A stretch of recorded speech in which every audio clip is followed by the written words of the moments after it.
Okay, so I look at you. Okay. yeah. So let's continue the conversation. So we heard about Grace's experience with the Young Leaders Initiative under the Mandela Fellowship Presidential Summit and some of the great, wonderful courses that they participated in to prepare them and equip them to go back and to be even greater than they were before, learn best practices, and now it's time for them to implement those strategies that they've learned. And so now, Grace, let's talk a little bit about your story. And so I was really impressed when I saw you on stage. I was really impressed when I heard your music. And so you talked earlier about how you use music and art form as a way to empower. Exactly. And so you have empowered and inspired me. So let's hear a little bit about your story behind all this humbleness. All right then. Okay. I wasn't born with a disability. Mm-hmm.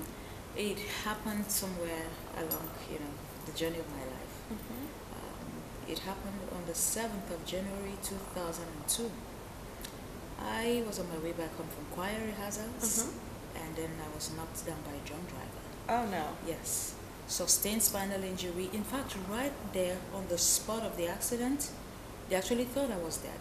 Oh my goodness. And, my body was picked, and someone volunteers like, okay, put her in the trunk. And they were either going to deposit me to the mortuary, or take me to the police station. That's how it's done in Nigeria. Either report it to the police first before being taken to the mortuary. And somewhere along the line, someone noticed that there was a pulse somewhere My God. here in my throat. Mm-hmm. And it's like, she's still alive. He insisted that I was still alive. Wow. And that was it. I was rushed to the hospital. My family contacted, and it was a big battle because I was unconscious for like 2 weeks at stretch. I didn't know where I was. I didn't know what had happened.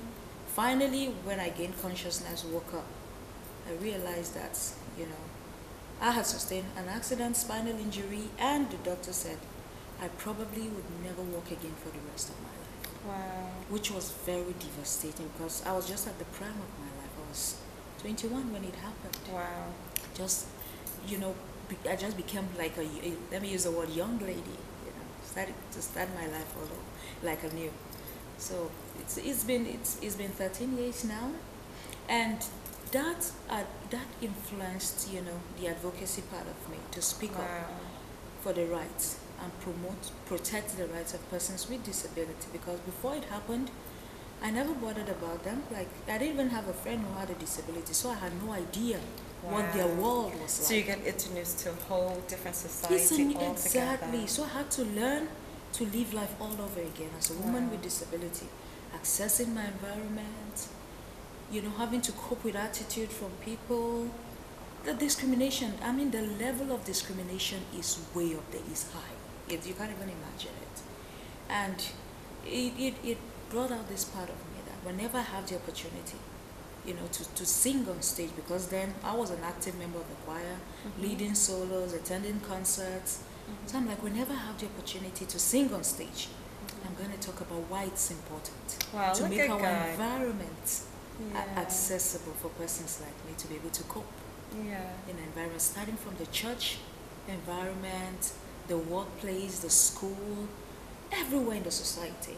So I started using that platform to speak about, access and inclusion. Now, were you an advocate prior to that for any? It's amazing how God works, right? So somehow He knew that you had this fire that was shut up in your bones, and it's unfortunate sometimes the course we have to take in order for us to live up to our full potential. Sometimes God just do things drastically to get our attention. It's my story, I know. So He got my attention. That's right. Because I wasn't being obedient. He figured that He would just corner me and get my attention. So I can recognize and see what He has done, so I can believe what He can do. Exactly. And so I just want you to Tell us now that you're on this journey for advocacy, not only for advocacy for empowerment of women, but also women now with disabilities. And so those are two distinct different things, because you're already are discriminated against in that unequal playing field just being a woman. Just trying to exercise that right. And now you're a woman with a disability. So now you have two. And so we're going to pause for just a moment, because I'm getting a little emotional, so I want to regain myself. And then I want you to tell us exactly what that's like and what you plan to do with it. Okay?